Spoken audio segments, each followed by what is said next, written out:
आमची जागा तोडली. आमचं दुकान होतं, आम्ही इथे राहत नव्हतो. 5-6 महिन्यापासून आमची सासूबाई गावी गेली. आम्ही नसताना आमची जागा तोडण्यात आली. तोडून इथे मंदिर बांधण्याचं काम करण्यात येत होतं.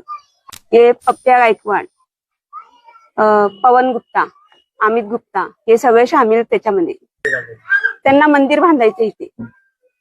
तुमच्याकडे जागेचे काही पुरावे आहेत? हो, आमची स्वतःची जागा, आमच्याकडे टॅक्स पावती, आमच्या आजा सासऱ्याच्या नावावरती जागा आहे. हे 9 तारखेला. या संदर्भात कुठे तक्रार वगैरे केली? हो, पोलीस आमची तक्रार नाही घेतली. पोलीस फक्त उडवाउडवीची उत्तरं देतात. तुम्ही बसून सेटल करा, बसून सेटल करा. आम्ही काय बसून सेटल करणार आहे? आमची एवढी जागा त्यांनी तोडली, इथे मंदिर बांधायला घेतले. मग त्यांनी याच्यावरती ऍक्शन घ्यायला पाहिजे होतं ना. ते नाही घेते. आम्ही किती चक्रा मारतोय. किती वर्षांपासून जागा आहे तुमच्या खात्यात? या आमची 50 वर्ष झालेत. ही जागा आमचीच आहे. आमचे आजी सासरे होते पहिले, त्याच्यानंतर आमचे सासरे होते, आता ते वारलेत.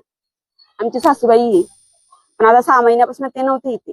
तोडलं कसं काय? तुम्ही इकडे कोण नव्हते का त्यावेळेस? नाही, आम्ही कोणीच नव्हतं ना इथे. मी भाड्याने राहते.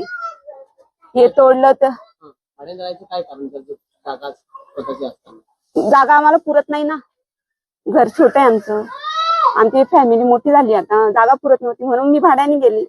आम्ही भाड्याने राहत होतो. पण सासूबाई माझी इथेच होती, पण आता 5-6 महिन्यापासून ते पण गावाला जा करत होते. त्याच्यामुळे इथे लक्ष नाही गेलं त्यांचं वालं. तुमची तक्रार का घेतली? काय कारण काय? ते काय माहित नाही का घेत नाही. कारण ते मोठे लोक आहेत ना, आम्ही छोटे झालो. त्यांच्याकडे पावर आहे, आमच्याकडे नाहीये. माझं नाव महेश अनिल जाधव. ही माझी आजोबांची जागा.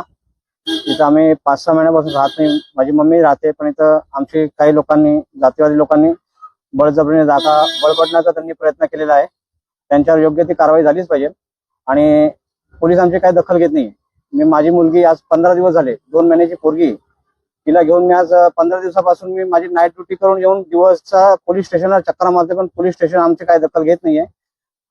उडवाउडीची आम्हाला उत्तरं भेटतात आहे आणि प्रशासन याच्याबद्दल काही दखल घेऊन नाही राहिले. आम्हाला ज्यांनी पाडले त्यांच्यावर कायदेशीर कारवाई झाली पाहिजे. जोपर्यंत त्यांना अटक होत नाही, कायदेशीर कारवाई होत नाही, तोपर्यंत मी उपोषण सोडणार नाही. मी माझ्या जागेवर बसलेले, मला जोपर्यंत कायदेशीर कारवाई होणार नाही तोपर्यंत मी इथून उठणार नाही.